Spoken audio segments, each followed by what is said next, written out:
Então, ó, vou continuar aqui a gravação. E aí é o seguinte, eu vou transportar todo mundo aqui lá para a apostila e a gente vai continuar a aula de dilatação térmica, só que hoje a gente vai falar de dilatação dos líquidos.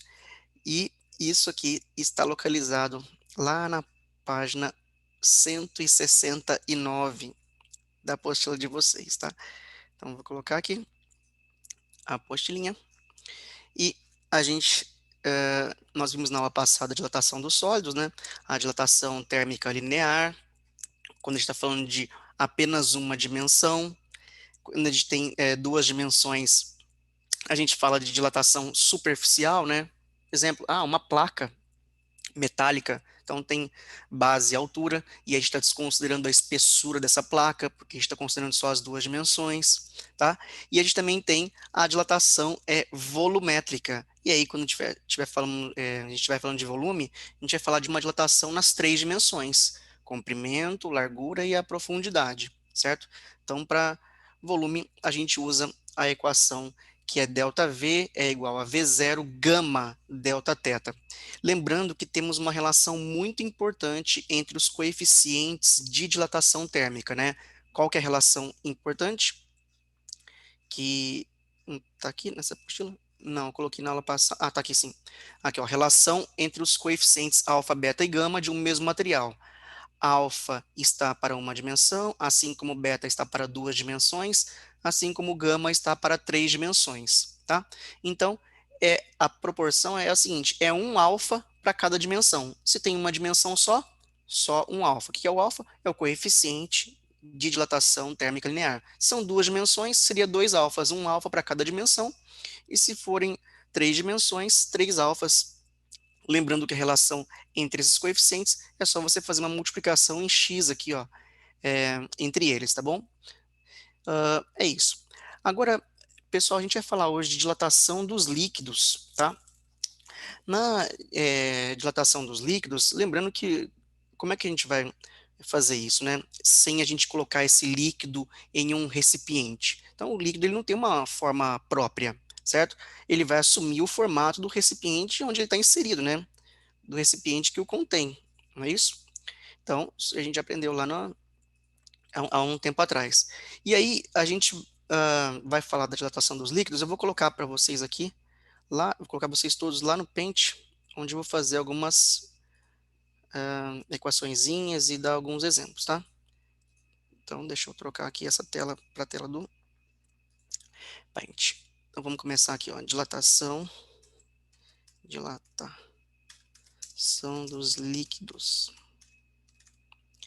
Bom, gente, então, como a gente está falando de líquido, né? Esse líquido vai estar inserido dentro de um recipiente, então, e vai estar ocupando ali, então, dentro desse recipiente, um certo volume. Então, obviamente, a dilatação de líquido é uma dilatação volumétrica. E para a dilatação volumétrica, vale esta equação aqui, ó, que é ΔV, vou fazer um delta mais bonitinho, gente. ΔV, que é igual a V0 gama vezes delta. Eu estou usando delta T para temperatura ou delta teta? Bom, vamos usar delta T, gente, para temperatura, para ficar mais fácil, tá bom? Eu não sei, alguns livros trazem o T, como a apostila de vocês aqui, ó, tá usando o T maiúsculo para temperatura. Então vamos usar assim, tá? Mas outros livros utilizam a letra teta para temperatura. Então, deixa eu só aceitar aqui uma pessoa. Aceitei.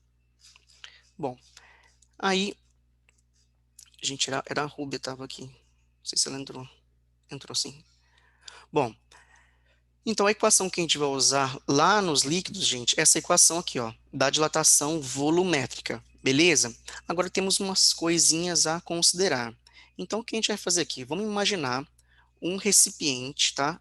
Esse recipiente, pessoal, ele está cheio com um determinado líquido. Então, vamos colocar aqui, ó, dentro desse recipiente, um líquido. Vamos colocar um líquido bem comum para os exemplos aqui na física, que é o mercúrio. Então, esse recipiente aqui, ó, tá cheio de mercúrio lá dentro dele, ó, tá? Tá cheio até a boca aqui, ó. Beleza? Então, o que que vai acontecer, né? A gente vai colocar aqui uma chama, né, para aquecer esse frasco, tá? E o que que vai acontecer? Vamos dar um volume inicial para esse conjunto aqui, ó. Então, vamos colocar assim, V0, que é o volume inicial, tá? V0 é igual a 1000 ml, 1 litro, tá bom? Então, se a capacidade volumétrica desse frasco é de 1000 ml, que significa 1 litro, e ele está cheio de um determinado líquido, então qual é o volume de líquido que tem lá? Tem os 1000 ml, tá bom? Tem 1 litro dentro desse recipiente que está aí. Bom, beleza. Então a gente vai colocar uma fonte de calor aí, né? Uma potência aí, para esquentar esse líquido que está aqui. Então, ao fazer isso, né? Ao fazer isso, da situação 1 para a situação 2, deixa eu copiar esse desenho aqui, ó. Vamos copiar ele. Vamos duplicar aqui. Esse frasco agora, gente, quando submetido a um aquecimento, ele vai passar a ter um volume final diferente de 1000 ml, tá? Então, o conjunto foi aquecido e aí vai dilatar as duas coisas, tanto o líquido quanto o frasco, quanto o recipiente. As duas coisas serão dilatadas, certo? Então, vou colocar aqui, ó, 1002 ml, por exemplo, tá? 1002. E aqui seria o volume, vai, VF. O que é VF? Aqui, vou colocar o volume do frasco, tá bom? Passou a representar aqui um volume de 1002 ml. Quando a gente submeteu este frasco junto com o líquido que está lá dentro a um aquecimento. Então, vamos colocar aqui uma temperatura hipotética, estava 5 graus Celsius, e foi até 85 graus Celsius.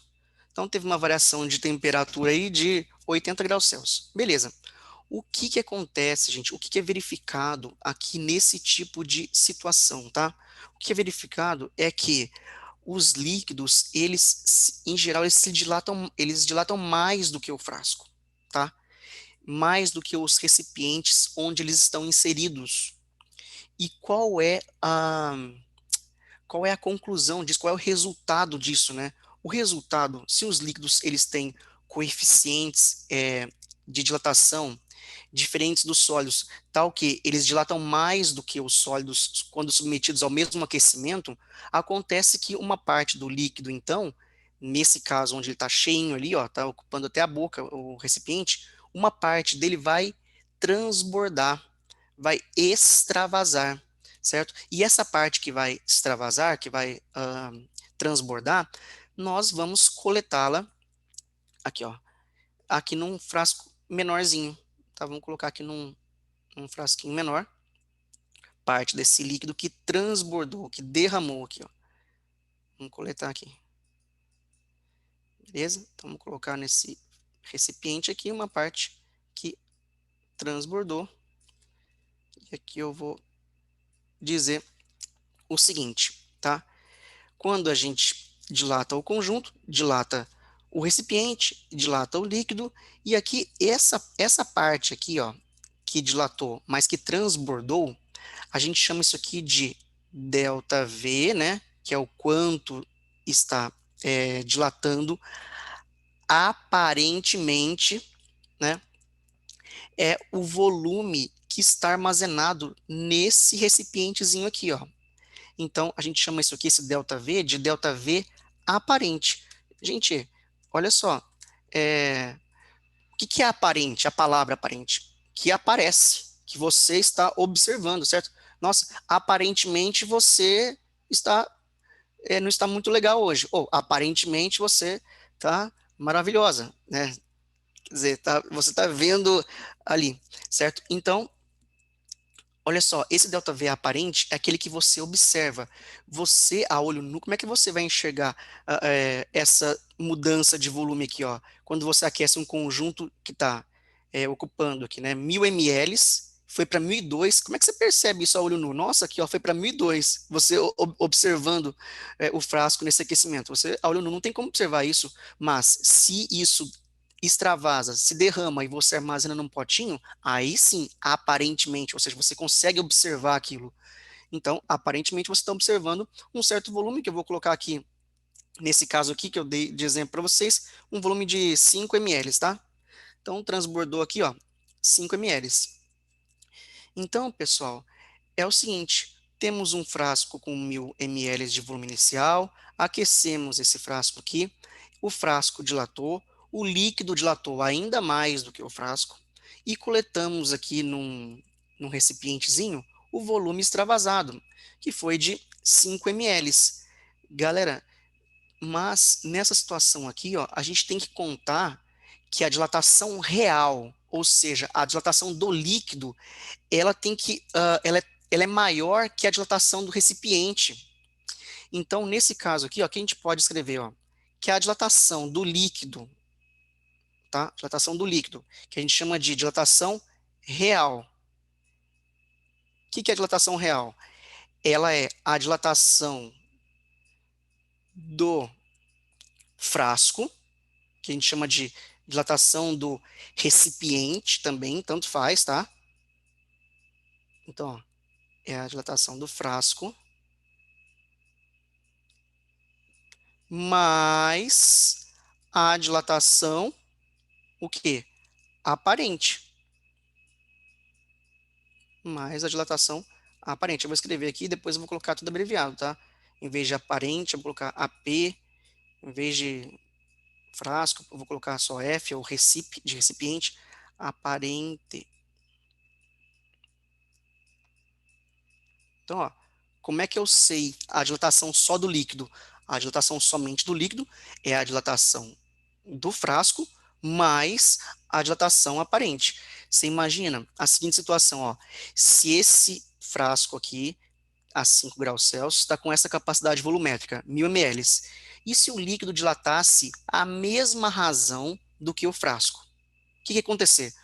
O frasco ia dilatar, o líquido ia dilatar, e depois de uma certa temperatura, você vai lá e observa a situação final e a inicial, vai estar aparentemente do mesmo jeito. Ou seja, se estava cheio até a boca, continua cheio até a boca. Se o frasco dilata mais do que o líquido, o que acontece? A partir de um certo momento, você vai ver que o líquido vai estar ocupando uma posição inferior lá dentro, porque o frasco está dilatando mais do que o líquido, certo? Porém, o que a gente observa na prática é o líquido dilatando mais do que o frasco. Então, a dilatação do líquido, a dilatação real, ela é a do frasco, que acompanhou um pouco desta dilatação, mais ainda uma outra dilatação, que a gente chama de dilatação aparente, que é o que a gente está observando nesse caso aqui. Então, para este probleminha que eu coloquei aqui, ó, hipotético, né, para essa simulação que eu coloquei aqui, ó, o ΔV real, né, o ΔV colocar aqui, ó, real, ele é, nesse caso aqui, né, a dilatação do frasco mais a dilatação aparente. Então, no caso, seria 2 ml aqui, ó, mais 5 ml.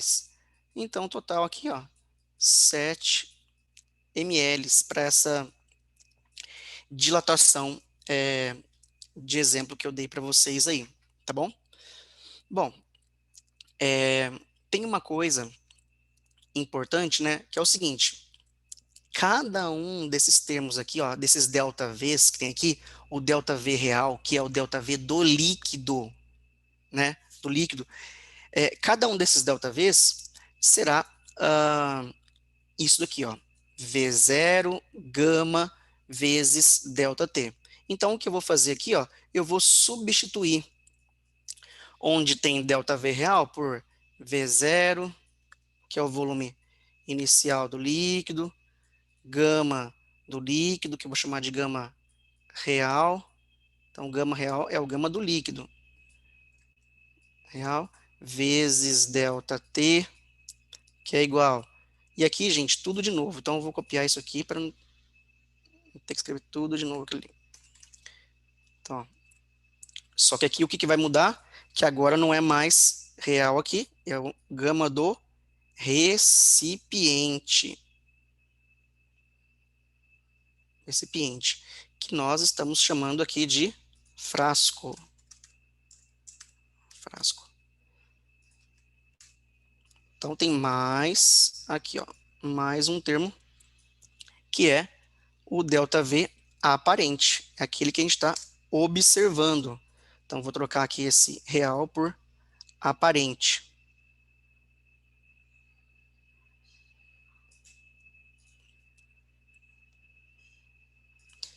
Aparente.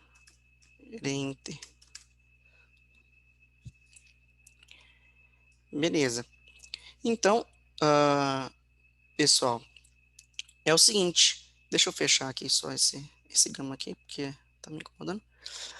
Como o conjunto, né, está submetido à mesma variação de temperatura aqui, ó, eu posso simplificar todos esses termos aqui, ó, ΔT, ΔT, ΔT, todos eles, tá? Do lado direito da equação, quando eu estou simplificando, é como se eu estivesse colocando em evidência, tá?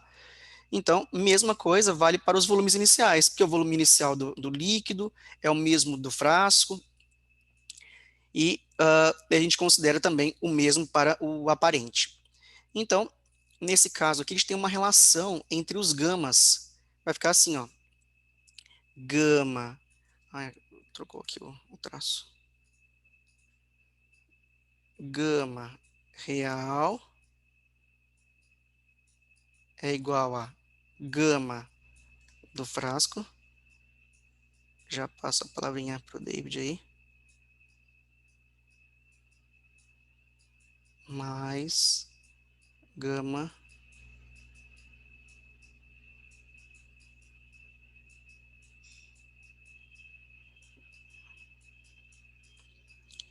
aparente. Bom, David, pode perguntar. Professor, então só é possível trabalhar em situações em que, tipo, o volume do líquido é igual ao volume do frasco? Ou tem que ser, tipo, ou quer dizer, tipo, pode ser em qualquer volume de líquido? Não, pode ser qualquer volume de líquido. A gente tá fazendo isso, né, só para generalizar uma equação, para estabelecer uma igualdade entre a dilatação real do líquido, né, que eu estou sendo redundante quando eu falo isso, que a dilatação real é a do líquido, e as outras dilatações, que é aquela que a gente observa, e a do frasco. Mas vale, não precisa estar necessariamente cheio, né, não precisa ser sempre esse exemplo, tá? Isso é só para generalizar uma equação.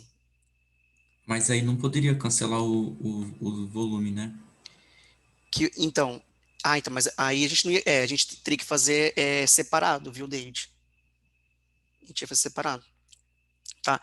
Gente, esse coeficiente aí de dilatação aparente, né? O que é isso, né? É aquele que você calcularia se você não soubesse ou se você não percebesse que o frasco também dilatou. Se você não percebesse que o frasco também dilatou, como é que você ia calcular o delta V, né? Como é que você ia calcular o gama aparente aqui? Você ia colocar lá 5, que é o quanto você observou da dilatação medida num reservatório à parte, né, num frasco à parte, tá? Que é igual o volume inicial, que o volume inicial era 1.000, tá? Coloquei um fio aqui. O volume inicial de um líquido. Aí, aqui está o gama aparente e a variação de temperatura, que no caso aí para esse problema é de 80 graus Celsius, tá bom? Mas a gente consegue sim, David, calcular com base nas informações que ele oferece para a gente. Calcule, por exemplo, qual que é o gama aparente de um frasco que contém mercúrio, 400 centímetros cúbicos de mercúrio a 0 graus Celsius, vai ser aquecido até 100 graus Celsius. A gente consegue, por meio desta relação, né, dependendo do que ele dá anunciado para a gente, calcular qual é os gamas, né, os coeficientes de dilatação volumétrica que eles possuem, mas também a gente consegue calcular parcialmente por meio de cada uma dessas equações aqui, ó. Eu não preciso sempre igualar isso aqui, eu posso calcular só do líquido, depende do que o exercício está falando para mim, Se ele fornecer dados suficientes para mim, para a gente calcular somente a dilatação do líquido, a gente vai usar só ΔV real é igual ao volume de líquido, coeficiente de dilatação volumétrica daquele líquido e a variação de temperatura. Se ele fornece para a gente aqui os dados do frasco, qual é o volume inicial do frasco, qual é a variação de temperatura que ele está submetido, o coeficiente lá do frasco, sei lá, que é gama do vidro, por exemplo, a gente consegue calcular o ΔV do vidro, tá? Nem sempre a gente vai usar isso aqui, ó, essa igualdade total que eu estou fazendo entre eles aqui, ó, cujo objetivo foi descobrir a relação entre os gamas. A gente pode fazer isso parcialmente, como você colocou no início da questão, fazer separado, tá? Não precisa sair igualando, não. Beleza? A gente vai fazer um exemplo disso aqui para ficar bem claro, tá? É, então, gente, é isso, né? Então, essa aqui é a dilatação dos líquidos, né? O que a gente vai ver aqui agora é a, a dilatação anômala da água, dilatação anormal da água. Isso aqui está na página 170 da apostila de vocês. Eu vou escrever aqui nessa mesma tela aqui, ó, dilatação anômala.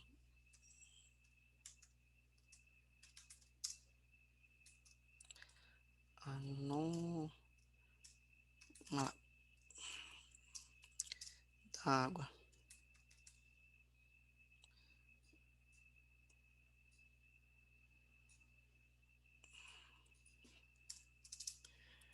Bom, beleza, só copiar aqui uma figurinha aqui lá da apostila de vocês para colocar aqui.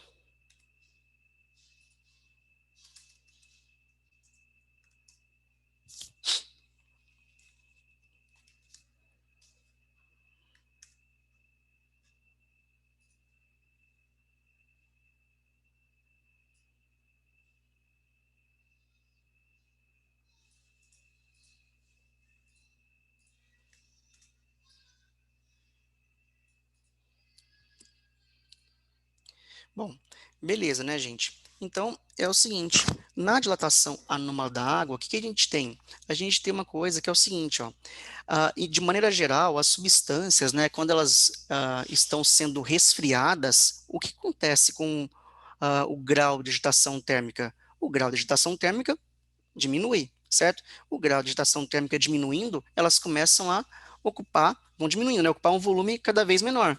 Então, observem esse gráfico que está aqui, ó, que vale para a água, né? A água, a gente tem uma temperatura aqui que seja maior que 4 graus Celsius, a gente começa a diminuir a temperatura da água, né? Voltar aqui nessa trajetória, certo? E começa a diminuir, e o volume também, ó, vai diminuindo. A gente vai voltando aqui, vai diminuindo a temperatura, que no caso aqui seria, vamos dar um exemplo aqui, seria 20 graus Celsius, tá? Aí 15, 14, 13 e vai diminuindo o volume também, certo? Acontece que quando chega aqui, gente, na temperatura de 4 graus Celsius, se a gente reduz ainda mais a temperatura da água, né, de 4 até 0 graus Celsius, a gente nota uma coisa, um comportamento anormal, né? Por isso que é uma dilatação anômala, no qual a gente observa aqui que há um aumento no volume ah, da água, certo? Que vai de 1 aqui no caso centímetro cúbico para 1,0002 centímetros cúbicos. Tá? Então, isso é uma característica da água, né, quando ela está próxima ali, né, de mudar de estado físico, de chegar a um novo arranjo molecular, né, a uma nova estrutura molecular, na forma de cristais, solidificar, tá? Eu vou colocar para vocês aqui uma outra imagem que é bem legal também, bem interessante, que traduz o que acontece com esse tipo de efeito, né, no qual a gente tem aí as pontes de hidrogênio sendo quebradas, né, quando a gente está aquecendo de 0 graus Celsius até 4 graus Celsius, fazendo o caminho normal deste gráfico aí, quando a gente está aquecendo esse gelo, né. Então, deixa eu colocar para vocês aqui o desenho, rapidinho.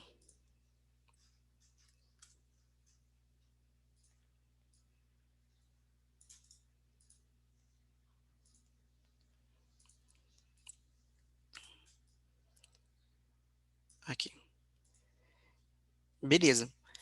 Então, galera, observem nesses dois gráficos aí, né? nessas duas imagens, tanto do gráfico, onde a gente observa aí que de 0 graus Celsius até 4 graus Celsius há uma diminuição no volume, certo? E depois de 4 graus Celsius há um aumento nesse volume. Então, gente, o que acontece aí? Tem dois efeitos que se opõem aí quanto à manifestação, macroscópica deles.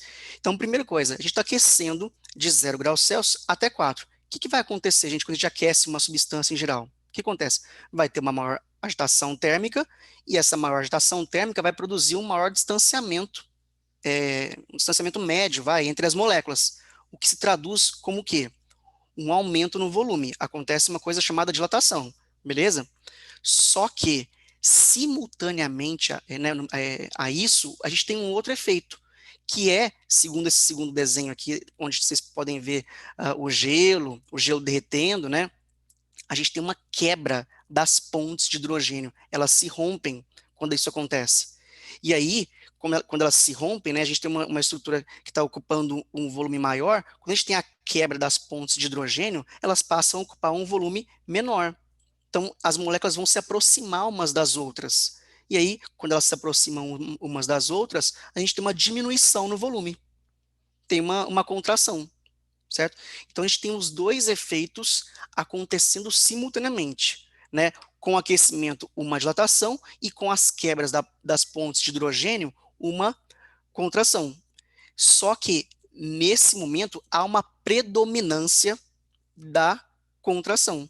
Por isso que diminui o volume quando sai de 0 graus Celsius e vai para 4 graus Celsius, certo? Aí depois que quebrou, já rompeu ali as pontes de hidrogênio, a gente tem uma predominância do efeito da dilatação. E aí a gente consegue observar que a água começa a dilatar como outra substância qualquer em geral, tá? Vou colocar mais uma imagenzinha aqui para vocês.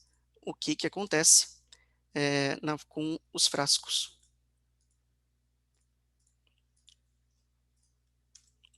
Aqui, ó, esse desenho aqui, ó, tá?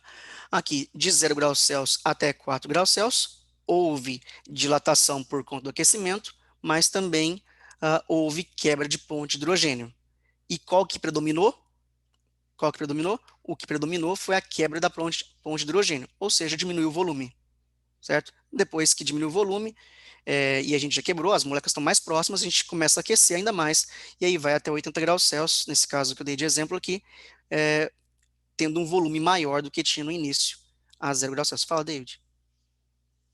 Professor, eu sinceramente me perdi. Beleza. Então, Não ó, captei muito bem, não. beleza. Então, ó, vamos voltar aqui, ó.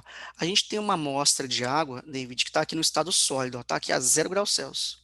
Beleza? O que que você vai fazer? Você vai esquentar essa amostra de água que está no estado sólido, por exemplo, né, a 0 graus Celsius. Tá? Aqui está o gelo, beleza? A gente tem uma estrutura molecular aqui do gelo, tá bom? Uma geometria dele aqui. E o que acontece? Quando a gente aquece uma substância, as moléculas, né, aumentam o grau de agitação térmica, beleza? Por conta disso, a gente tem uma coisa que a gente chama de dilatação térmica. Elas aumentam o espaço entre elas. Então, quando você faz isso com o gelo aqui, ó, o grau de agitação térmica das moléculas, né, vai aumentar. Vai ter uma dilatação aqui.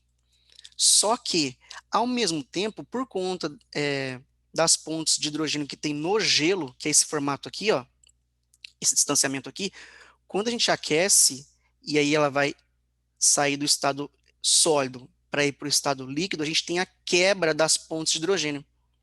O que acontece com isso? Qual é o efeito disso? O efeito disso é as moléculas ficarem mais próximas, tá? Ou seja, a gente vai ter uma contração. Então, a gente tem, por um lado, a dilatação térmica e, por outro lado, da quebra das pontes de hidrogênio, a contração. Temos uma balança, certo? Só que pende mais para qual lado? Nesse momento que está aqui, ó. Pende mais para a quebra das pontes de hidrogênio, para a aproximação das moléculas. Então, por isso que quando a gente sai aqui, ó, do volume, né, que a água estava ocupando a 0 graus Celsius e vai para o volume que ela ocupa a 4 graus Celsius, a gente tem uma diminuição no volume, certo? Agora elas estão mais próximas, ó, gelo derretendo, a água já está aqui com as moléculas mais próximas umas das outras, e agora vai começar a aumentar a temperatura aqui, ó, certo? Então a gente vai ter um aumento no volume, como previsto normalmente para qualquer substância. Então, peraí. Do 0 graus Celsius para o 4, Aham, essa quebra predominante, né, das ligações das pontes de hidrogênio aham, diminui por causa que, tipo, não tem mais esse espaço vazio entre as moléculas e dá esse isso, volume. Ah, tá, isso, como se fosse entendi. isso. Daí elas ficam mais Entendi. próximas, isso mesmo. Uhum. Aí depois, é depois que eu não entendi, tipo, não vai mais predominar a quebra de... Isso, porque já são pior, elas estão próximas já umas das outras, já não tem mais aquele Ah, espaço tá, vazio. justo. Aí já começa a dilatar normalmente depois, Entendi, entendi. Aí tá bom? depois é só afastamento mesmo, né, das moléculas. Ah, tá, Isso mesmo. entendi. Beleza, valeu, Beleza? professor, foi. Uhum. Imagina, que é isso. Então, ó, galera, eu vou compartilhar com vocês aqui, ó, esse fenômeno de dilatação térmica, né, de dilatação anômala da água, né, é o que explica, por exemplo, a vida aquática, né, mesmo em regiões muito frias. Então, vou colocar uma imagem para vocês aqui, ó, lá dessa vida aquática aí, que a gente tem a água na superfície congelada e a água na porção inferior, né, na camada de baixo, no estado líquido ainda, permitindo os peixinhos lá ficarem vivos e bonitinhos e nadando. Deixa eu colocar aqui a imagem para vocês ficar bem claro.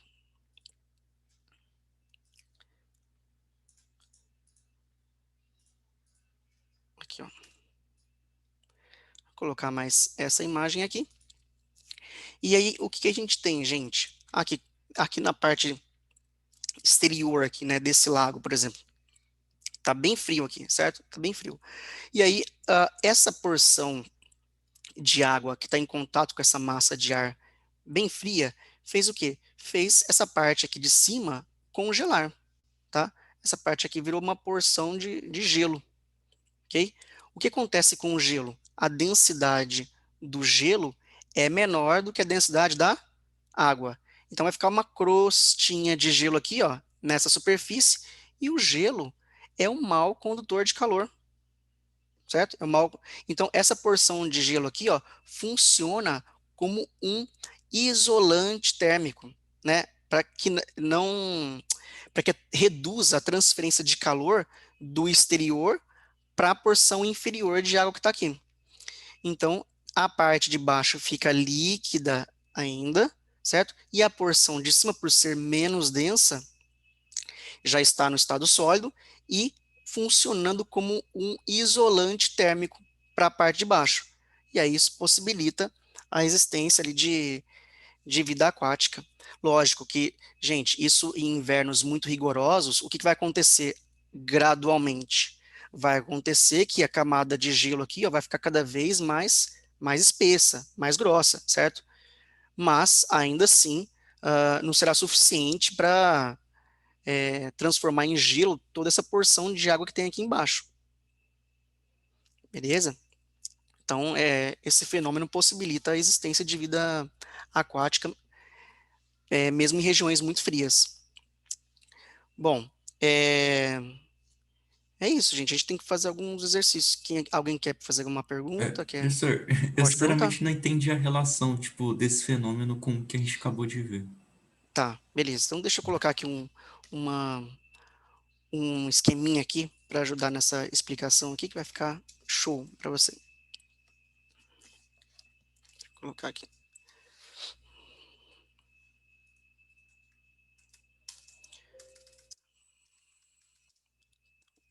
Essa camada de gelo acaba sendo um isolante.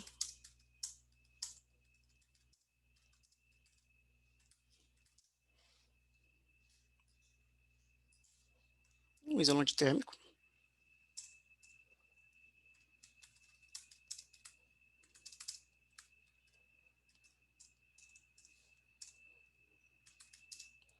para a região inferior. Tinha escrito aqui um resuminho.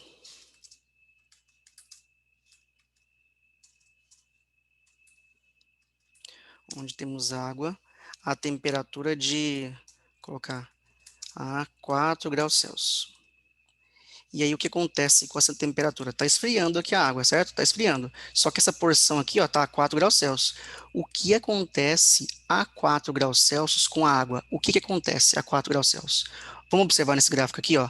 A 4 graus Celsius, a gente tem aqui, David, uma coisa que a gente chama aqui de volume mínimo. O volume mínimo da água acontece a 4 graus Celsius. Beleza? Segundo esse gráfico que está aqui. Então, o que que acontece? Nós sabemos que a densidade é uma razão entre a massa e o volume, ok? Quando que a gente tem a maior densidade? Quando? Quando aquela massa está ocupando um volume mínimo. Então, o, quando o volume é mínimo, a densidade é maior, e sendo a densidade maior, o que acontece com essa porção aqui de água? Fica sempre aqui embaixo, que a densidade dela é maior. E o gelo que está aqui é menos denso, fica na parte superior. Beleza? Então é por conta dessa temperatura chegar a 4 graus Celsius que a gente tem o menor volume, e sendo o menor volume, a densidade é maior. Então fica na porção inferior e o gelinho fica na porção superior. Beleza? Então a gente tem água líquida aqui embaixo e gelo sólido, né? Claro, na superfície. Beleza?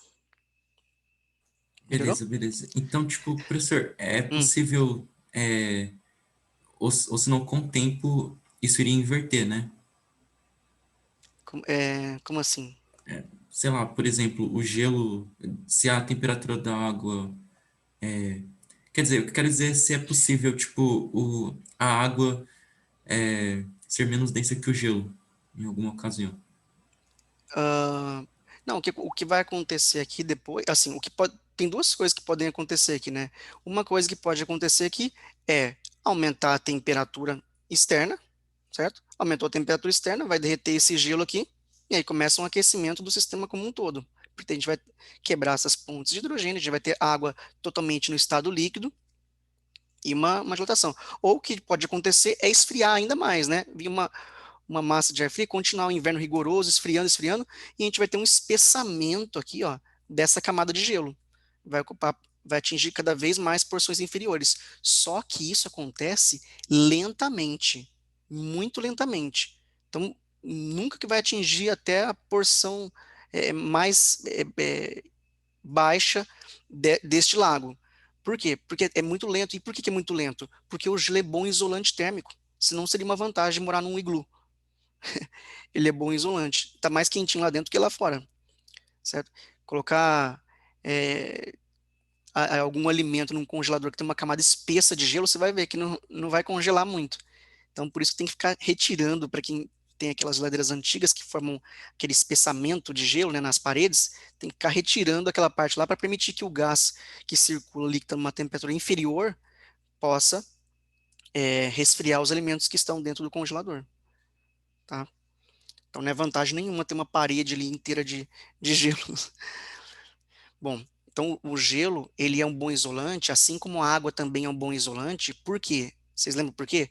Porque tanto o gelo quanto a água, eles têm o calor específico muito alto.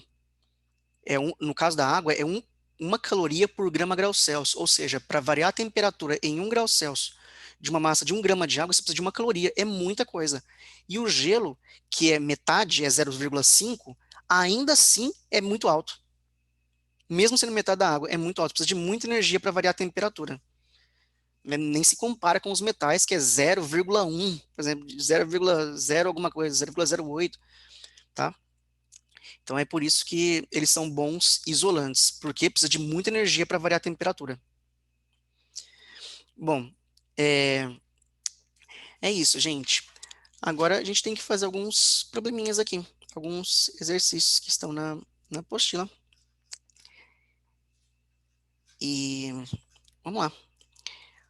O primeiro exercício aqui, ó, que nós paramos aqui no exercício 5. 5 da página 171. Ai, caramba. Essa página aqui é perigosa. Bom, deixa eu colocar aqui então um, um disfarce aqui para fazer esse exercício da página 171, que é para ficar no clima. Vamos fazer aqui, ó.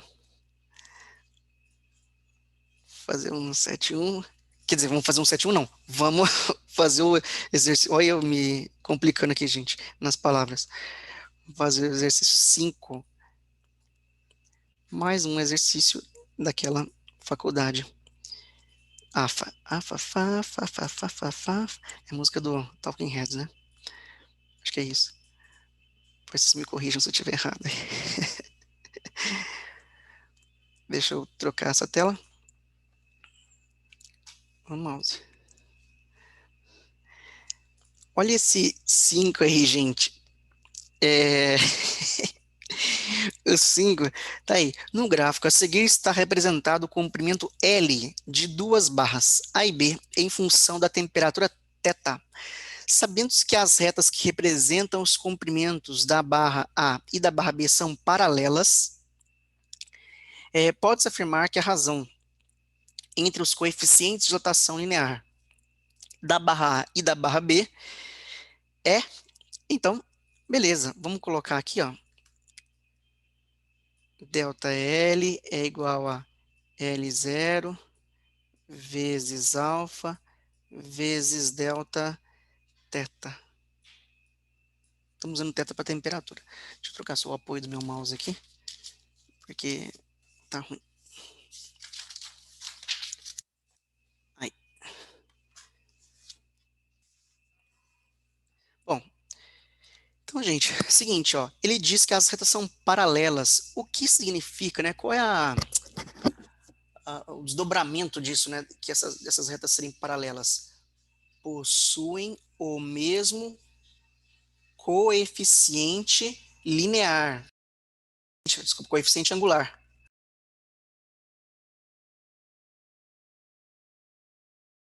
Professor, o Eu senhor está mutado. mutei sem querer aqui. É, Peraí só um pouquinho.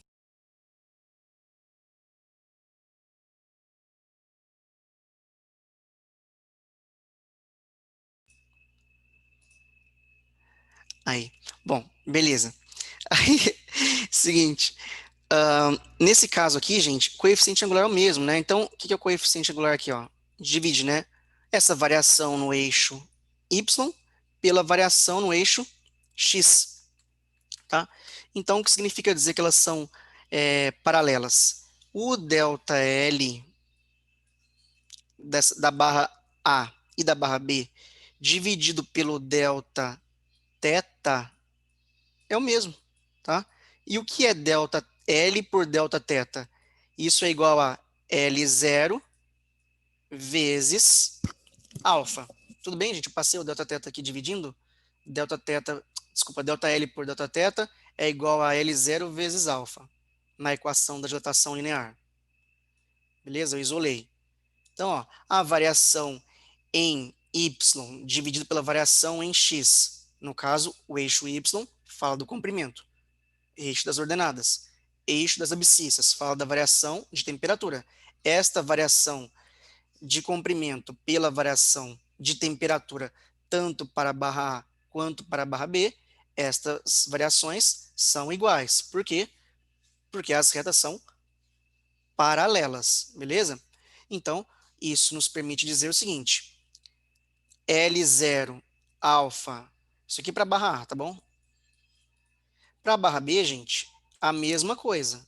Delta L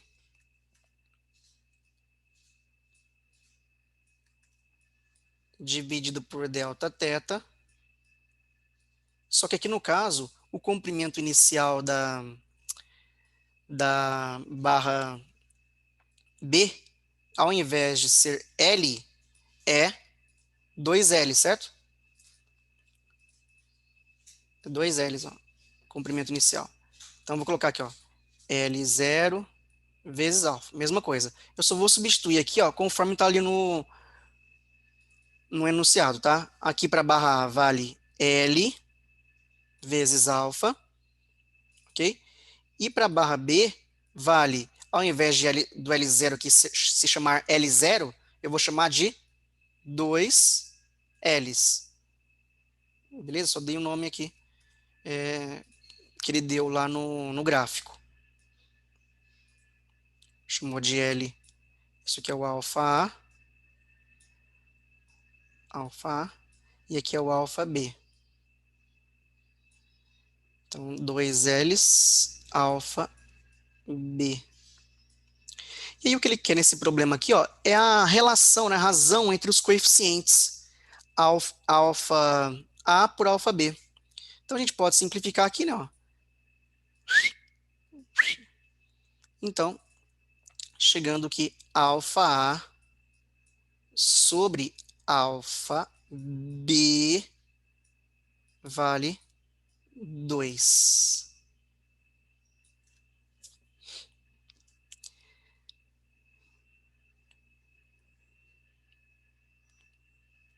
Beleza? Vou trocar aqui meu medalha.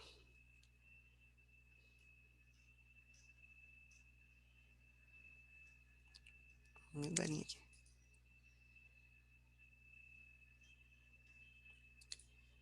Beleza, gente? Tá aí? Tranquilo? Eu vou. Não fica 1/2? Ah, então. Beleza. Se a relação fosse. É que a razão tem que ser na ordem que ele pede, tá? Então, por exemplo, se fosse assim, ó, podemos afirmar que a razão entre os coeficientes de dilatação da barra A e da barra B, quando ele fala da barra A e da barra B, ele fala da razão, tem que ser alfa de A por alfa de B. Então, passei o alfa de B que estava multiplicando, ó, dividindo, e ficou o 2 lá, beleza? Agora, se ele estivesse falando a razão entre os coeficientes de dilatação da barra B e o da barra A, aí sim seria alfa de B por alfa de A. Aí se fosse alfa de B por alfa de A, ó, eu ia passar o alfa de A dividindo, né? Ia ficar 1 e o 2 está multiplicando e dividindo lá. Aí sim ficaria meio. Então, imagina. Beleza. Show. Bom, esse foi o 5. Agora vamos fazer aqui então o 6, tá? 6 é o da FUVEST.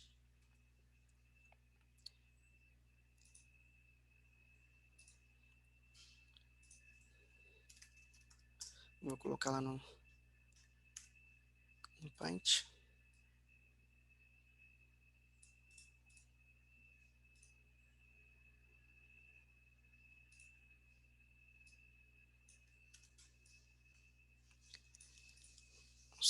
Dei uma lidinha no 6 aí, enquanto eu estou um pouquinho ocupado trocando o meu filtro aqui, tá?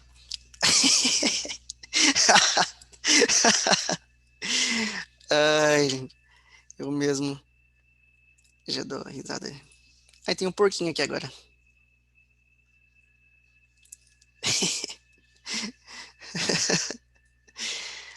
É, vai Palmeiras, né? Se liga. Palmeirão ontem, 5-0. Parecendo placar de basquete. O que é isso? Basquete quando a gente tá no fundamental, né? Tem aqueles campeonatos da escola. Aí, placar, 2 tempos de jogo lá, placar 5-0, 5-2. Parece placar de futebol. Depois, quando a gente já chega no profissional, né? Quando falar gente, porque eu tô me incluindo. Aí os placares 120, né? 130 pontos no jogo. Os profissionais, né? Treinei bastante, viu, gente? Bom, aí, como a gente falou de exercício do mar aquela hora, eu vou colocar aqui o capitão dos mares, lagos e oceanos e piscinas e tanques. De tanque de casa mesmo lá do quintal. Bom, capitão de todos esses. Lá na FUVEST 2014, temos ali, ó, uma lâmina bimetálica, né? São 2 metais aqui. Então, é o bronze em cima e o ferro embaixo. Então, você tem o mesmo comprimento ali, viu, gente? Tá lá, mesmo comprimento dos dois. na temperatura ambiente. Estão fixadas por uma de suas extremidades, como visto na figura. Beleza. Nessa situação, a lâmina está plana e horizontal. A seguir, ela é aquecida por uma chama de gás. Após algum tempo de aquecimento, a forma assumida pela lâmina será mais adequadamente representada por qual figura, né? Então, pessoal, vamos colocar aqui ó, a equação, ó, que é uma lâmina bimetálica, né? Estou falando de comprimento, ó, dilatação linear, delta L é igual a L0, alfa, delta teta. E aí, ó, vai colocar lá uma chama de gás, tanto o bronze quanto o ferro, né, eles vão estar submetidos à mesma variação de temperatura, concorda comigo? Os dois. Então, ó, vou anular essa dependência aqui por enquanto, porque vale para os dois a mesma coisa. Os dois têm o mesmo comprimento inicial? O bronze e o ferro? Tá no desenho, o mesmo comprimento? Sim. Então, vamos anular isso aqui por enquanto. Aí, ó, olha só, o, a variação de comprimento será tanto maior quanto maior for o coeficiente de dilatação térmica. Quanto maior aqui, ó, o coeficiente de dilatação térmica aqui, ó, maior será a variação de comprimento. O que é a variação de comprimento? O quanto dilatou. Isso entre aspas, tá? O que é a variação de comprimento? É comprimento final menos comprimento inicial. Beleza? Mas, entre aspas, é o quê? O quanto dilatou. Beleza? Então, quanto maior for o alfa, maior será a dilatação. O quanto vai dilatar. Temos aqui, gente, ó, os valores dos coeficientes de dilatação térmica, sendo que o do bronze é 1,8 vezes 10 a menos 5 graus Celsius a menos 1. Então, o que permite dizer que o bronze, o alfa do bronze, ele vai acontecer o que, gente, com bronze? Já que o coeficiente dele é maior do que o do ferro. Ele vai dilatar o quê? Mais do que o ferro, alright? Então, vou colocar aqui, ó, Fe. Fe, que está ligado, né? Ferro. Beleza?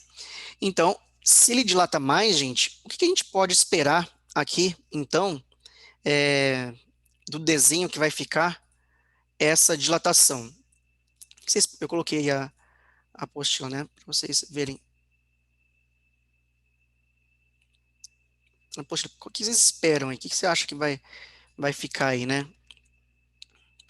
E, ó, tem uma coisa, as duas lâminas, elas têm que ficar unidas, certo? Elas estão unidas, elas têm que ficar unidas. Estão unidas no início. E no final, elas vão se separar? Não. A única coisa que vai acontecer aí é o bronze dilatando mais do que o ferro. Beleza? Então, se o bronze vai dilatar mais que o ferro, como que vai ficar isso? Qual que é o desenho? O desenho é o equivalente aí, ó, pessoal, é o equivalente a, estava aqui na apostila, não sei se eu tinha colocado aqui, o desenho é o equivalente à letra D de dado aqui, ó, D de dado. Por que D de dado, gente? Porque as lâminas estão unidas ainda? Estão unidas ainda. Porém, o comprimento do bronze, né, já que teve uma dilatação maior, é maior do que o comprimento do ferro. Beleza? Vocês conseguem perceber que o comprimento aqui do bronze é maior do que o comprimento do ferro?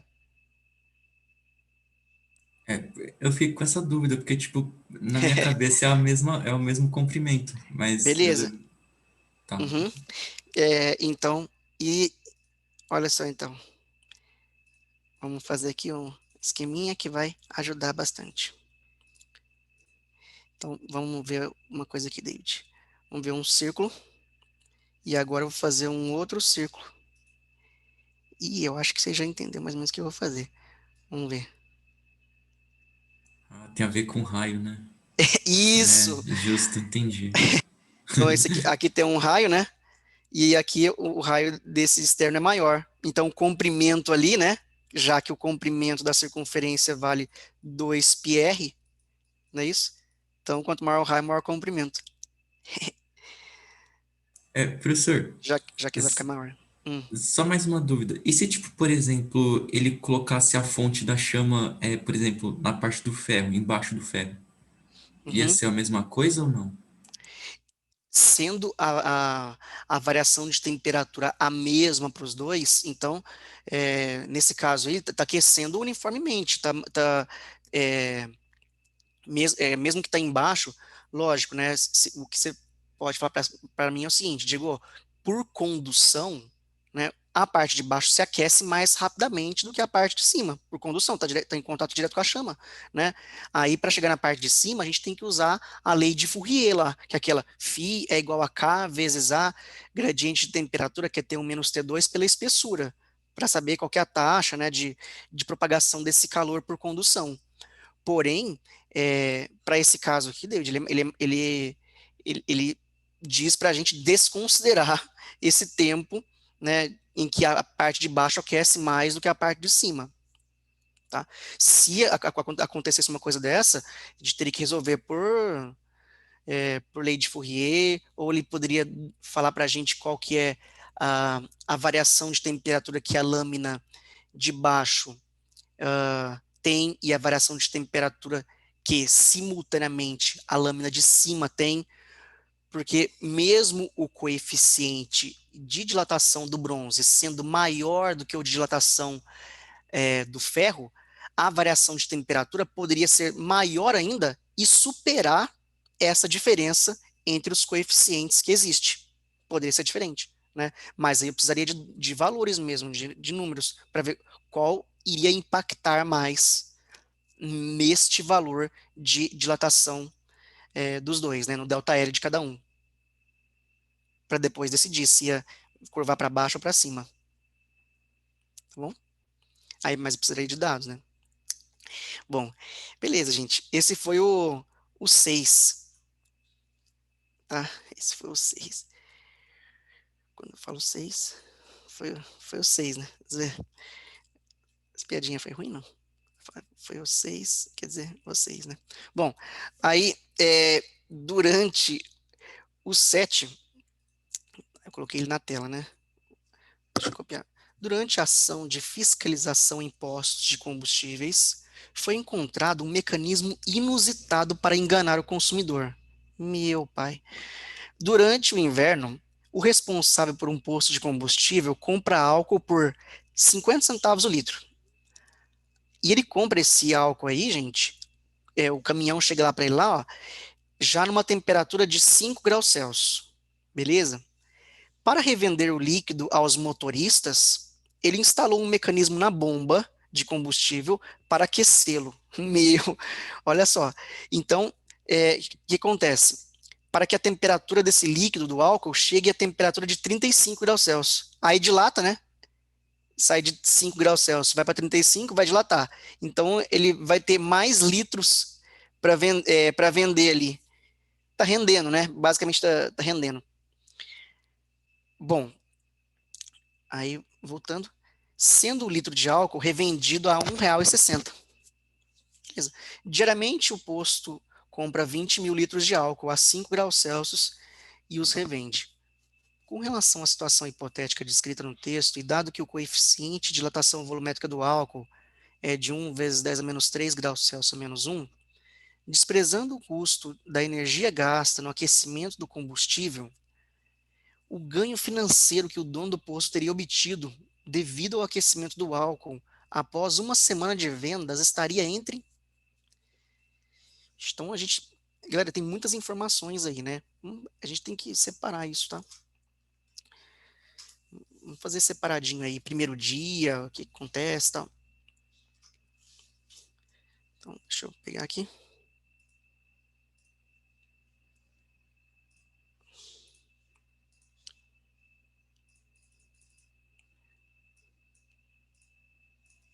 Então vamos colocar aqui, primeiro dia, né? O preço. Preço de 1 litro de álcool é quanto? R$ 1, 50 centavos. 50, 0,5. 50 centavos. Preço 1. Beleza, o que mais que ele deu de dados? Temperatura inicial. 5 graus Celsius, TF vale 35 graus Celsius. 35 graus Celsius está aqui no interior agora, na sombra. Vamos ver. Bom, sorte que vou tomar um açaizinho daqui a pouco. Vamos ver. É, bom, então vamos ver aqui, esse aqui é o preço 1.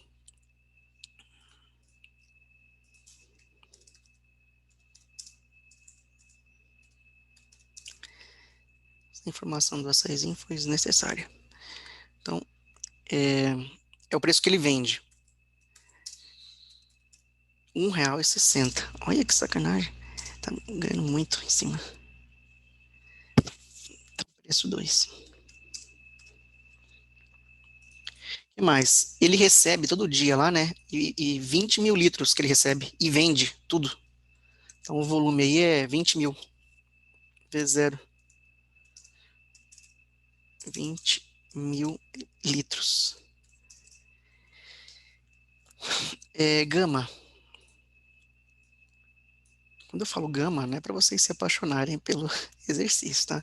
O gama é, é o nome dessa letra aqui, tá? Se eu falasse gama nesse problema, aí sim. Graus Celsius a -1. Vai chegar na hora do almoço, eu vou ficando engraçadinho, né? Zoeira. Bom, aí é isso. Ah, então ele deu essas três informações aqui, né? Na parte 2, na parte 1 ele falou que custa 50 centavos. O que a gente tem que ver, gente? Quanto que é qual é o delta V, né? Quanto que vai dilatar esse combustível, esses 20 mil litros, quando submetidos a um aquecimento de 5 graus Celsius até 35 graus Celsius, tá? Então, vamos utilizar aqui a forma da dilatação volumétrica para os líquidos, né? Então, ó, delta V é igual a V0 vezes gama vezes delta teta, ou delta T, para temperatura, T maiúsculo, tá? Aí, o volume inicial aqui, ó, é 20 mil, que é o que ele recebe, vezes o coeficiente de dilatação térmica volumétrica do álcool, né? Acho que eu falei gasolina uma hora. Vezes 35 menos 5. Aí, beleza. Isso aqui vai dar 30. Vamos cancelar aqui esses três zeros aqui, gente. Ó.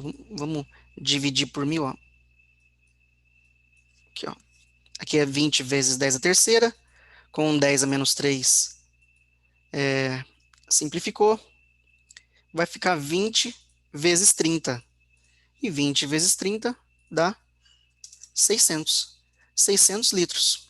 Então, quando acontece esse aquecimento de 20 mil litros de álcool, né, de 5 graus Celsius para 35, temos uma dilatação, né, que é relativa a 600 litros. E por quanto que ele vende esses 600 litros aqui? Quanto que ele está ganhando, né, com esses 600 litros, já que ele vende a R$ 1,60? Então, você faz 600 vezes 1,6, tá? 600 vezes R$ 1,60. Isso aqui é igual a 960 reais. Beleza?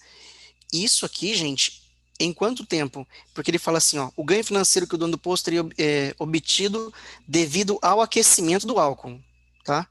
Então, devido ao aquecimento, essa variação de temperatura, ele ganhou 600 litros, e ele está vendendo esses 600 litros por R$ 1,60, só que isso, ele recebe esses 20 mil litros, gente, todos os dias, diariamente ele compra 20 mil litros. Ele quer saber isso, ó, após uma semana de vendas. Então, se é após uma semana de vendas, então, ó, então vamos colocar isso aqui, ó, R$ 960 por dia. Após uma semana,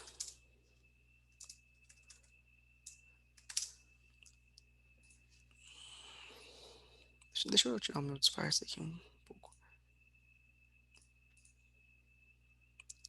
Após uma semana, é só fazer vezes 7, tá bom?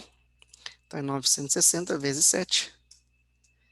Isso aqui vai dar, segundo meus cálculos aqui, né? Eu tinha anotado R$ 6.720.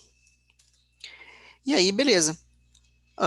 Essa resposta aqui fornece como alternativa aqui, ó, lá na apostilinha, a letra D, entre R$ 6.000 e 6.900. Está nesse intervalo. Então, letra D de novo, né? A 5 foi D, a 6 foi D, a 7 foi D também, tá? Então, temos aí DDD até o presente momento. Agora a gente vai fazer a última questão aqui dessa lista, que é a questão do Enem, questão 8. Vou colocar aqui na tela.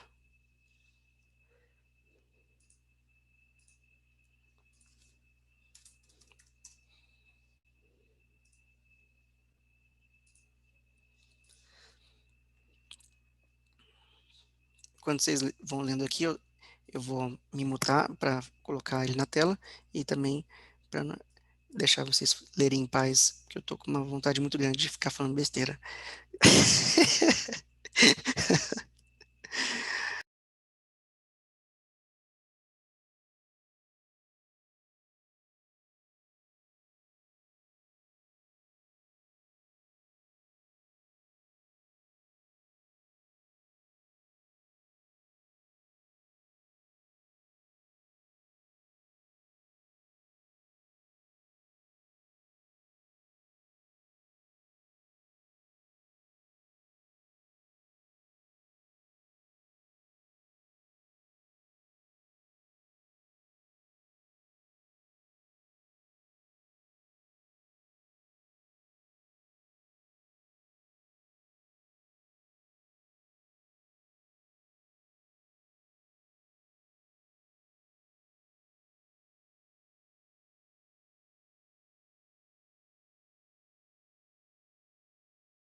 Bom, gente, esse exercício aqui, ó, ele basicamente, né, assim, ele não está cobrando muita física da gente, tá? Ele está cobrando, assim, mais uma análise de gráfico e matemática mesmo, né? Cálculo de porcentagem, tá? Então, mesmo que você não soubesse aqui os conceitos, daria para, por matemática, né? Só olhando o gráfico, calculando as porcentagens, daria para resolver ele. Vamos vendo, ó. De maneira geral, a temperatura de um líquido comum aumenta. Ele sofre dilatação. Se a temperatura aumenta, ele sofre dilatação. O mesmo não ocorre com a água. Se ela tiver uma temperatura próxima de seu ponto de congelamento, vai acontecer diferente. O gráfico mostra como o volume específico, que é o inverso da densidade, ou seja, centímetros cúbicos por massa, né? Ele deu aqui a massa em miligrama. Como isso está variando em função da temperatura, com uma aproximação na região entre 0 °C e 10 °C, ou seja, nas proximidades do ponto de congelamento da água. Bom, tirou aqui de um livrinho, que eu já usei ele na faculdade, no primeiro ano de física, que é o livro do Halliday, Os Fundamentos da Física. Beleza. A partir do gráfico, é correto concluir que o volume ocupado por certa massa de água, aí letra A, né? Então a gente tem que analisar o que acontece caso a caso, na letra A. na letra B, na letra C e assim por diante. Então, ó, o volume ocupado por certa massa de água diminui em menos de 3% ao se resfriar de 100 graus Celsius até zero. Então, ó, o que acontece de 100 graus Celsius até zero? A gente tem que observar aí, gente, os volumes, né, ocupados aí. O volume de uma massa aí de 1 grama de água, beleza? O que acontece aí com o volume quando está a 100 graus Celsius e quando está a zero? Quanto que é o volume a 100 graus Celsius aí, gente? Quando a gente olha aqui o volume específico, ó, é 1,04. Tá vendo aqui no gráfico? Eu vou circular aqui, ó. Esse ponto aqui, ó, 100 graus Celsius, é esse lugar aqui, ó, tá vendo? Seria 1,45 se tivesse bem no meio, né? Tá um pouquinho menos do que no meio, certo? Então vamos colocar aqui a 100 graus Celsius, ó, a 100 graus Celsius. Qual que é o volume aí correspondente aí? É 1,043, mais ou menos, né? Seria 4,5 se tivesse ali no risquinho, tá bom? Centímetros cúbicos. Opa, cúbicos.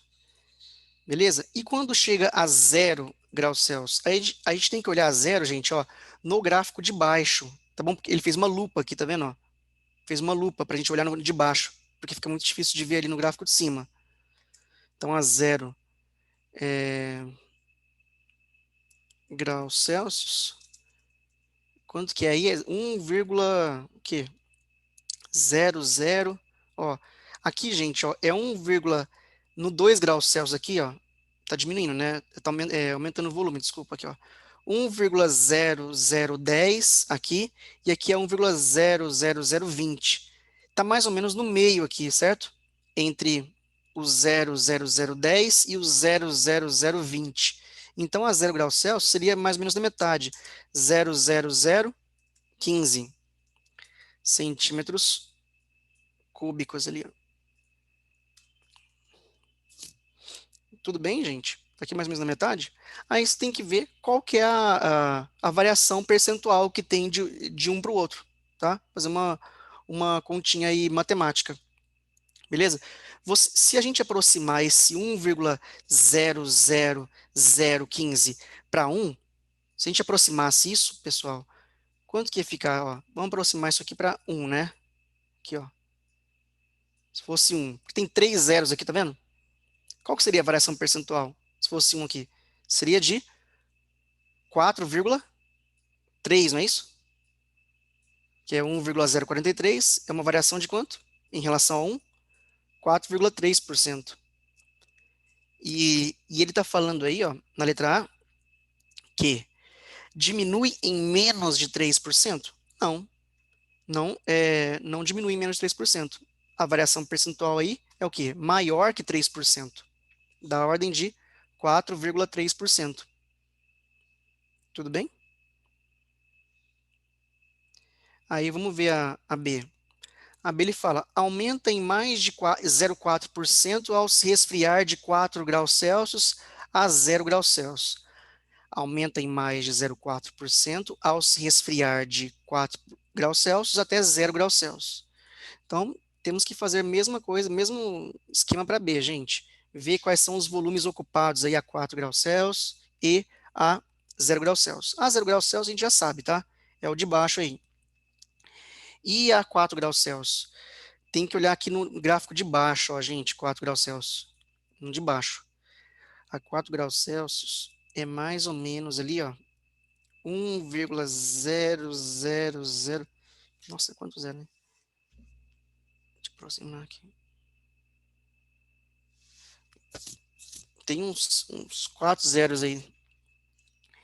Então é 1,00015 ali, ó. Acho que tem mais. Muito baixo. Então, 1,000.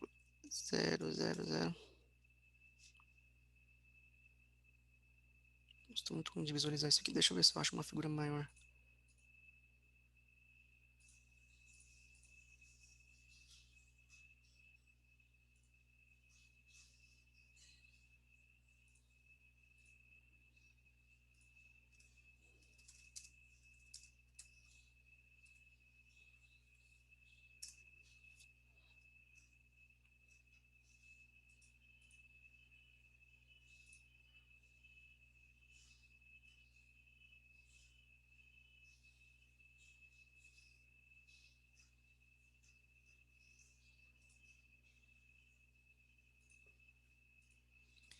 Vou colocar aqui, viu, gente?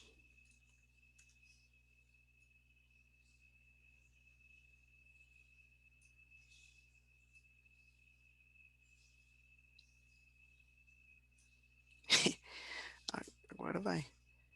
Apelando, né? Lógico.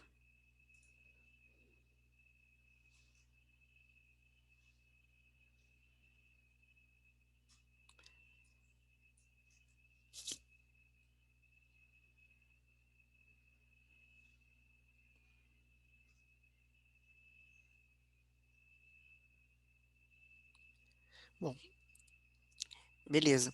Então, quando a temperatura aí, gente, tá por volta de 0, tá por volta de 0 graus Celsius, o volume aí específico que a gente tem é aquele volume que a gente já tinha visto no exemplo passado, né, que é 1,00015. E quando a temperatura é de 4 graus Celsius, a gente pode perceber aí, o volume é de 1,000, mais ou menos 0,3 aqui, tá bom, gente? Vou colocar aqui, ó, na nossa imagem aqui, vou colocar, ó, a 0 graus Celsius, 0 graus Celsius. Isso aqui é 1,00015 centímetros cúbicos. E quando é 4 graus Celsius, 4 graus Celsius, isso aqui é 1,000, 4 zeros aí, beleza? 3 centímetros cúbicos. E aí o que a gente tem que fazer, gente? Tem que fazer aquela regrinha de 3 para saber qual que foi a variação percentual disso daí. Quando a gente faz essa regrinha de 3, a gente vai chegar numa proporção que é de mais ou menos 0,0012, que eu vou aproximar para 0,01, isso aqui, por cento. E aí, beleza, será dessa ordem de 0,01%, e ele diz para a gente que aumenta em mais de 0,4%? Não, pois a ordem de aumento é de 0,01%. Esse aqui é problema só de regra de 3. C. Diminui em menos de 0,04% ao se aquecer de 0 graus Celsius a 4 graus Celsius. Então, ó, de 0 graus Celsius até 4 graus Celsius, esse caminho aqui, gente, ó, é o inverso da B, tá vendo? Ó, é o caminho inverso da B. De 0 graus Celsius, tá aqui a 1,00015, né? E vai para 1,0, vai diminuir o volume, tá vendo? Vai diminuir de 0 graus Celsius para 4 graus Celsius. Então ele diz, diminui em menos de 0,04%? Sim, diminuiu quanto? Diminuiu 0,01%. Então, 0,01% é menor do que os 0,04% que ele se refere? Sim. Se você faz essa conta aqui, viu, gente, vai chegar no valor 0,012, mais aproximadamente 0,01%. Então, a correta aqui, ó, é a alternativa C. Beleza, gente? Não fiz todos os cálculos de, né, fazer 1,00015 é 100%, 1,003 é X, né? Porque é uma coisa muito básica, a gente ia perder um tempo muito grande fazendo isso aqui. Vocês já sabem fazer a regra de 3. Bom, gente, é isso, né? That's it. Cansados? Um pouquinho, né? Chegou aquela hora da lasanha para comemorar todos esses conceitos que a gente aprendeu aqui de dilatação dos líquidos, dilatação anômala da água e aquela revisada em dilatação de uma forma geral. Gente, beleza. Valeu aí, viu? Abraço para vocês. Quinta-feira estaremos todos juntinhos novamente nesse mesmo canal aqui e com mais demonstrações de todo o poderio tecnológico que eu tenho aqui no caso de mostrar esses efeitos para vocês aqui, tá? Ah, eu vou atrás desse bigode aí. Ai, gente, é assim, é a vida que segue. Atualiza lá, aí depois você vai ver aqui no, quando você escolhe lá os planos de fundo aqui, tem no cantinho direito aqui, chama Efeitos de Estúdio. Vai aparecer no cantinho direito. Aí você clica lá, você vai ver o bigodinho e tal. Valeu, gente. Bom almoço pra vocês aí. Quinta-feira tamo junto de novo, hein? Beleza, tchau, professor. Valeu. Obrigadão e bom final de Tchau, semana. tchau. Obrigado a todos vocês aí. Valeu.